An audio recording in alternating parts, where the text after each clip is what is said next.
هەموو حکومت بانگەکەین بۆ ناو پەرلەمان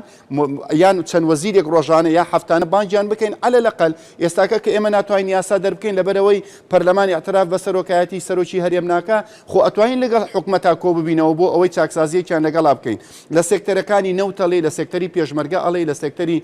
وەزعی ئابووری خەڵک ئەڵێ یەک شەریکە و یەک کۆمپانیا لەم وڵاتە نەماوە دنیای خەڵک بێ ئیش بووە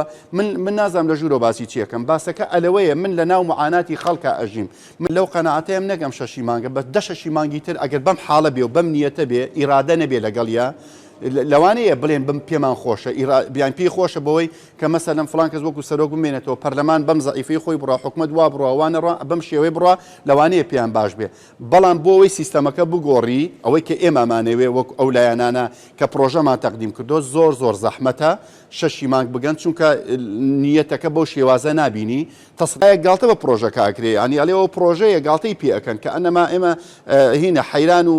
لاوکمان نووسیوەتەوە ئەوە جەوە جەنابی سەرۆکی حکومەتەوە تا گاڵتە بە پرۆژەکە لێ پرۆژە چۆن وا ئەکرد ئەی پرۆژە یانە بێ لە ناو حکومەت لە ناو پەرلەمانە هەڵبژێرێ سەرۆکی پەرلەمان سەرۆکی هەرێم یان لەنە بێ لە ناو خەڵکە هەڵبژێرێ ئەی چی بکەین ینی چه سیستەمێکدا بنین